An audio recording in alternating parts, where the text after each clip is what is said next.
Hey everyone, welcome back. This is part 4 of my Altbier brewing series. If you've been following along, we brewed up a copper-colored Altbier on my DIY Herms electric system. And if you're just jumping on now, no worries. Check out earlier episodes where I build the recipe, grabbed ingredients from my local homebrew shop, and brewed it live right here. Today's all about fermentation. I'll walk you through how I controlled temperatures, ran a diacetyl rest, cold crashed the beer, kegged it, and got it ready for lagering using my DIY Glycol setup. Now, if you've never cold crashed or kegged before, or if a Glycol system is totally new to you, stick with me. This might sound a little advanced, but I'll break it all down and show you what's possible when you're starting to upgrade your system. And hey, if you enjoy this video, hit that like button and subscribe so you don't miss the rest of the series. I'm fermenting in a basic bucket fermenter. I've tricked it out with cooling coils and a heating wrap, all controlled by a DIY Glycol system I put together.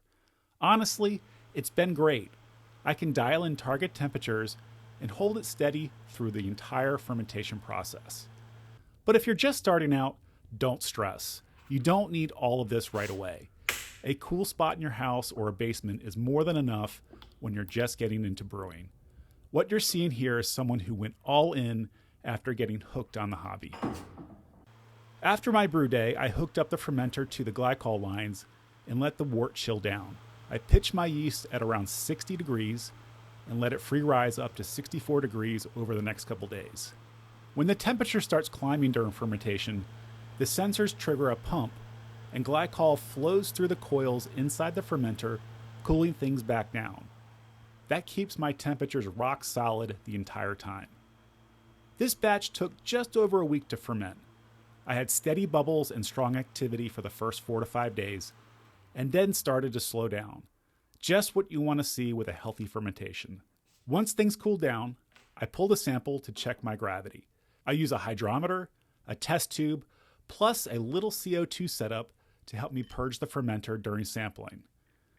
I take samples at the bottom of my fermenter and fill a test cylinder. When I fill the test cylinder with the beer, it creates a bit of a vacuum that sucks air into the fermenter, so I give it a quick burst of CO2 to push all that air back out. After a quick spin and knock off all the bubbles on the hydrometer, I take the reading at eye level. This one came in right around 1011, our target final gravity. Fermentation complete, I kicked off the diacetyl rest to clean up any of those buttery off flavors that can hang around. To do that, I bumped up the temperature to 68 degrees using my glycol controller. I've got a heating wrap tucked under the fermenter's neoprene jacket that gently warms it up. If you don't have a heating wrap, you could just let the temperature rise on its own at room temperature. I held this temperature at 68 degrees for about 2 days. After the diacetyl rest, I started to cold crash. So I've been cold crashing for about 12 hours now. It's gone from 70 degrees to 59 degrees. And what I'm gonna do is take this down another 10 degrees over the next 12 hours and then another 10 degrees after that to reach the final temperature of around 35 to 38 degrees before I transfer it into my keg. And what I like to do while this is cold crashing, you can kind of see here that as the temperature drops a little bit, air gets sucked back into the fermenter. And to minimize the amount of air going back in the fermenter, I use a little CO2 gauge like this, and I just hook it up to a nozzle on top of the fermenter, and I'll just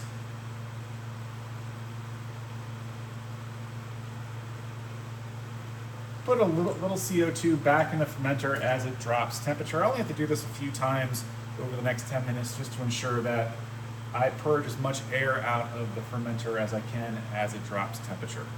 We dropped the temperature down to 48 degrees, and this has been running for about 10 hours. I'm gonna go ahead and do the final cold crash down to 38 degrees, and then we'll keg it. For kegging, I use a little DIY adapter I built. It screws into the bottom dump valve on the fermenter and hooks up to the liquid post on the keg. Inside the keg, a dip tube lets the beer gently fill up from the bottom. It's a gravity transfer, so everything moves nice and slow. Less splashing, less oxygen. Once the keg is filled, I purge it with CO2 again, the same as I did with a fermenter, just to make sure no oxygen sneaks in. With the keg seal that goes into my keezer to lager, this cold condition helps smooth out the malt character and gives it that crisp, clean finish alt beers are known for. I'll leave it in there at 34 degrees for about 4 to 6 weeks. If you've never used the Glycol system or tried cold crashing before, I hope this gave you a solid look at what's possible once you start building out your setup. And again, make sure to check out the rest of the series, from recipe design to the live brew day. And next time, we'll finally taste this alt beer after it's lagered. And if you haven't already, hit that like button and subscribe so you don't miss the next one. Until then, cheers and happy brewing.